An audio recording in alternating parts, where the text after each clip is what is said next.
안녕하세요, 엘렉트로캠입니다. 오늘도 테슬라 FSD 베타 리뷰를 해볼까 합니다. 본 게임으로 넘어가기 전에 구독자님들의 질문과 일론 머스크의 트윗을 좀 이야기해볼까 하는데요. 무식은 죄아님, 너무 감사합니다. 이렇게 두 번씩이나. 밸류에이션 정말 모델이 너무 다양하죠. 참 어려운 질문인데요. 눈 감고 덮어놓고 사도 몇 달만 기다리면 이거보단 높겠다. 진짜 어렵습니다. 지금 그거를 판단하기가, 왜냐면 지금 모든 전문가들 의견이 맞는 전문가들 의견이 있나요? 지금 한 치 앞을 못 보죠.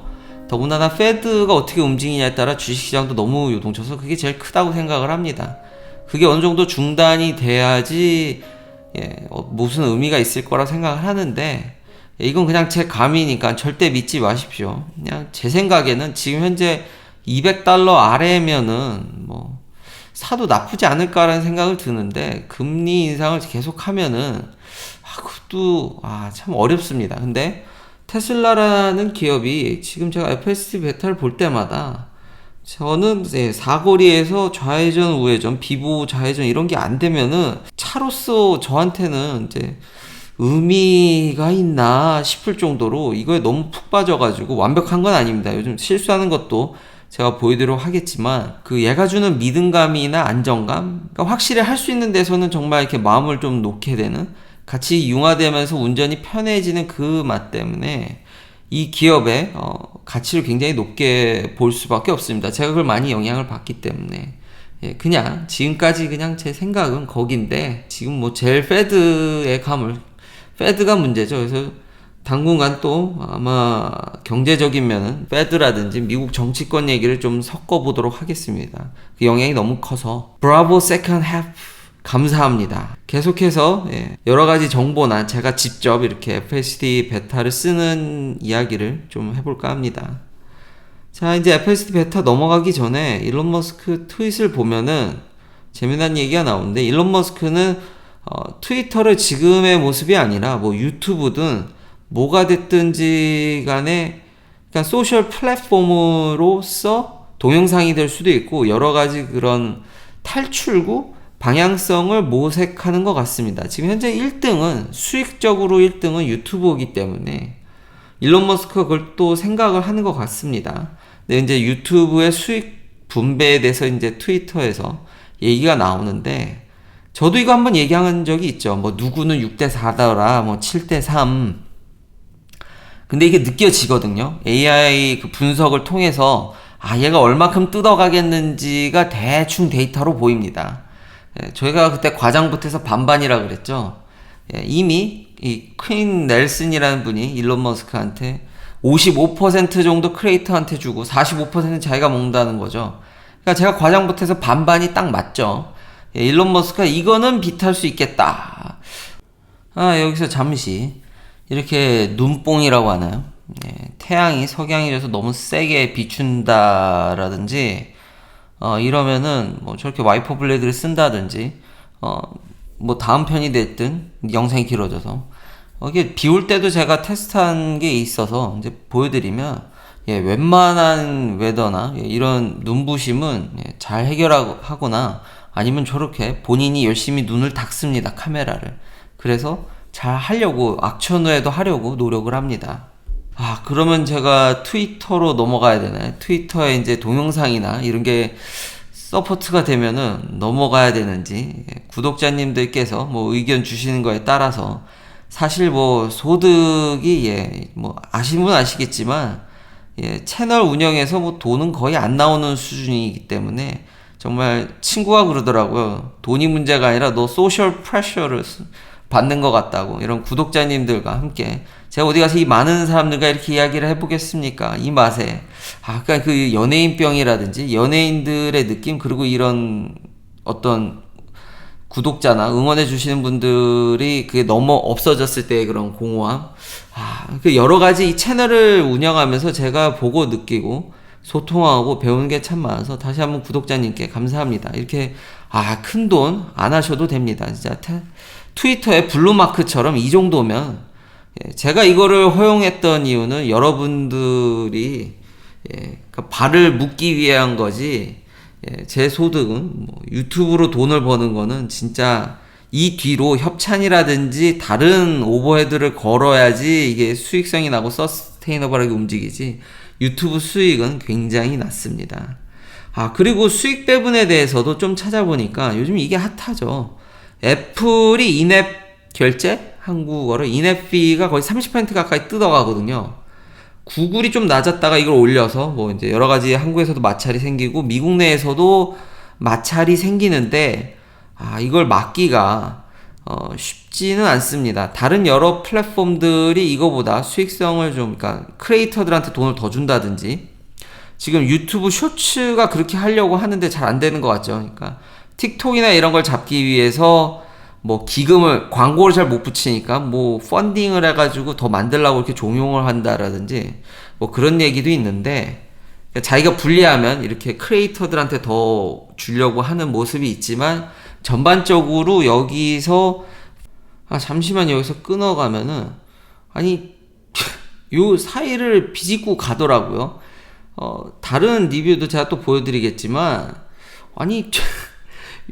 옛날 같으면은 약간 주저할 저 타이트한 데를 막 비집고 갑니다. 이거 보면 참 놀라웠습니다. 피가 30%는 거의 디폴트입니다.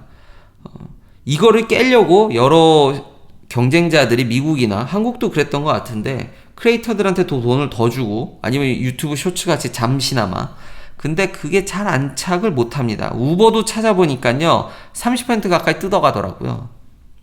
리프트도 그 정도의 수수료 25%에서 30% 추정?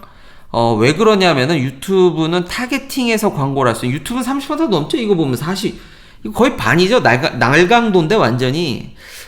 그래도 저는 날강도라고 해도 상관이 없습니다. 뭐 수익에 대한 이미 아쉬운 게 없기 때문에. 완전 날강도인데 그럼에도 불구하고 유튜브의 강점이 이게 유지되는 이유가 광고주한테 내가 어떻게 타겟팅을 하고 어떻게 데이터를 주는지 빤히 예상이 됩니다. 왜? 제가 많이 배웠다고 그랬죠. 크리에이터들한테도 똑같이 피드백을 줍니다. 여러 가지 데이터를 통해서 누가 어디 보다가 제일 많이 이게 이탈을 하고 저한테 계속 요구하는 게 그겁니다. 썸네일 바꿔라. 근데 제가 잘 시킨 대로 안 하죠. 뭐 해라 여러 가지 피드백을 줍니다. 이렇게 해야지 네 채널이 잘한다. 뭐 어디서 사람들이 나가니까 이렇게 아이고 그거 AI 들어주다가는 제가 죽죠. 예, 저는 본업이 훨씬 더 중요합니다. 이건 진짜 이건 아무것도 아닙니다.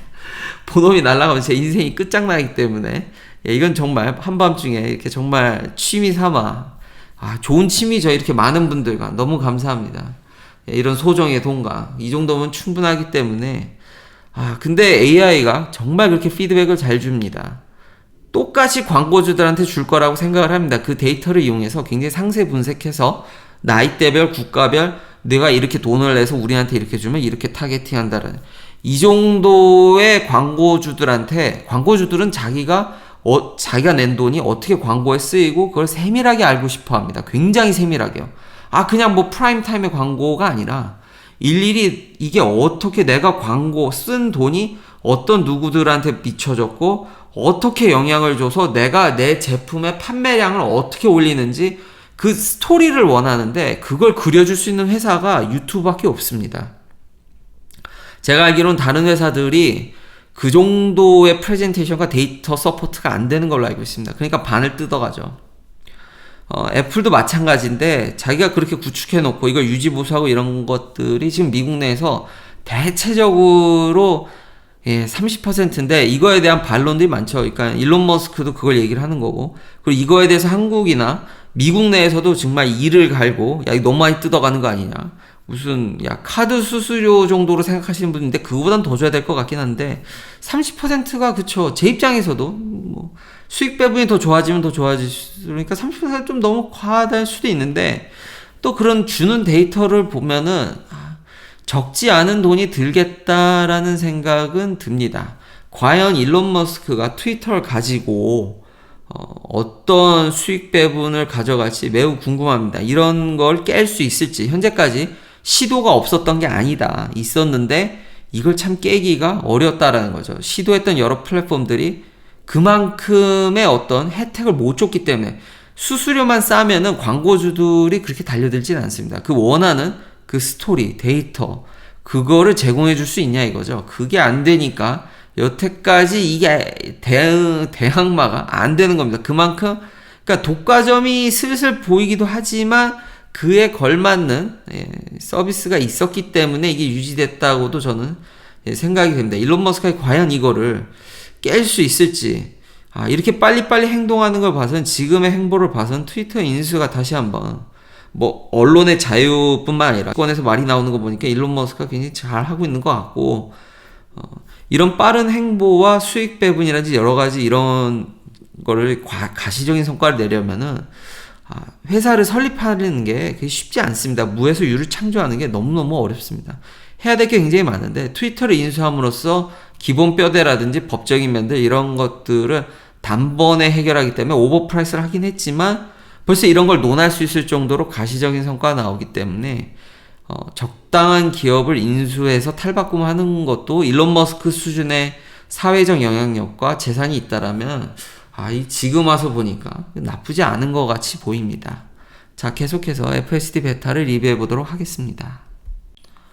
자, 이제 가다 보면 내비게이션 상이 이제 우회전을 해야 되기 때문에 얘가 차선을 바꿀 겁니다. 바꾸는데 참 이 단순한 직선길에서도 별의별 이벤트가 다 일어난다라는 점. 첫째, 저 우회전에 버스가 서 있거든요. 그럼 그거 어떻게 할 거냐라는 거죠. 그걸 마냥 기다릴 것인가? 그걸 피해 갈 것인가? 그러면 피해 가더라도 왼쪽에 또 차가 밀려오겠죠. 양쪽에 프레셔를 받겠죠. 그래서 이제 우회전 해야 되니까 바꿨지만 저 앞에 버스가 있는데 저 버스가 결국 서행을 합니다. 나중에 쓰거든요. 손님 태우려고. 그러더니 요거를 살짝 차선을 먹고 이걸 살살살살, 야, 옆에도 또 버스가 오죠. 왼쪽에도. 근데 그 사이를 그러니까 자전거 먹는 거랑 비슷하다는 거죠. 다 보고 있는데 그 사이를 비집고 여기서 자, 공사죠. 저도 겁나서 지금 저 근데 항상 저기다 손을 올려놓고 있습니다. 안전상. 근데 요크는 참 편한 것 같습니다. 저기다 그냥 하고 턱에다 걸쳐만 놓으면은 손 잡은 걸 인식해서 되게 편한데, 지금 보셨다시피 공사 구간에서 우회전 해야 되는데 이걸 인식해서 차선을 다시 왼쪽으로 오는 점. 근데 여기서 제가 이제 개입을 합니다. 뒤에 차가 있어서 이건 2배속 빠른 거고, 저 속도계는 마일입니다. 우회전을 해야 되는데 뒤에 차가 밀어붙이니까 개입을 했습니다. 아마 내버려뒀으면 직진하지 않았을까 싶습니다. 근데 예전 같았으면 저 정도 핸들은 못합니다. 그러니까 공사 구간을 피해서 우회전까지 해줬으면 완벽했지만, 시간을 더 뒀으면 했거나 직진을 했겠죠. 그럼 이제 리라우팅 해서 알아서 했겠지만, 일단 저는 이거 굉장히 보수적으로 운영을 합니다. 여기서도 기찻길 넘어서 좌회전하는 것도 단순한 사거리가 아니지 않습니까? 기찻길도 끼고 있고, 이 인터섹션에서 좌회전을 해서 그걸 맞는 차선을 들어간다라는 게 정말 놀랍더라고요. 항상 제가 얘기했듯이 상황에 따라 다르고 차가 블럭할 수 있는 거고 갑자기 튀어나올 수도 있는데 그걸 다 보면서 돈다라는 이런 느낌, 이걸 완벽하게 해낸다라는 게, 그리고 이 도로가 좀 옛날 도로라 그런지 폭이 너무 좀 좁습니다.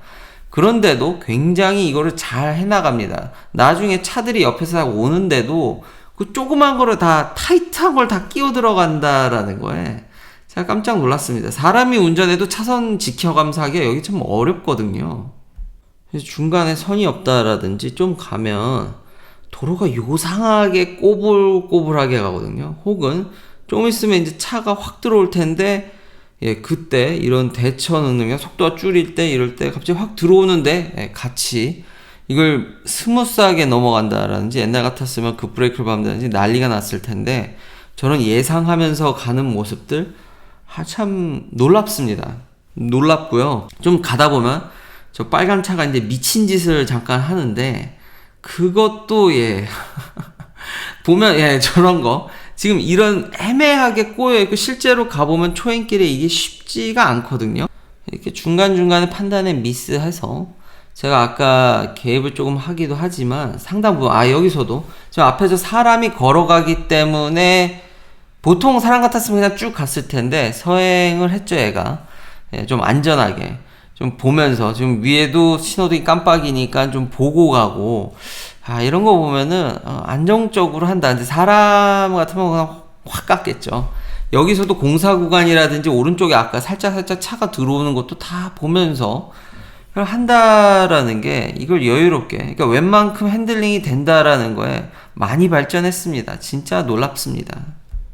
결국 이제는 공사 구간이나 이런 게 끼어 있어도 한 번 정도, 그러니까 목적지까지 가는데 그 정도 게임 말고는 와 너무 너무 사람같이 해서 계속 이 발전하는 게 느껴지거든요. 근데 보셨다시피 뭐 100%는 아니지만 이걸 이렇게 보면서 운전하는 게 생각외로 쉽습니다. 그리고 직진도 그렇게 쉽지 않다라는 점, 버스라든지 뭐가 튀어나올지 모른다라는 점, 그리고 그런 여러 가지 이벤트들을 다시 한번 확인해 주셨으면 감사하겠고요. 예, 마지막은 항상 강조하는 척쿡 스타일의 비보 좌회전을 안전하게 양쪽을 다 보고 여유롭게 들어가는 것으로 마무리하도록 하겠습니다. 내일도 테슬라 관련 이야기들로 찾아뵙겠습니다. 오른쪽에 사람이 있어서 얘가 확 서서 저도 손을 댔고 이제 여유롭게 가네요.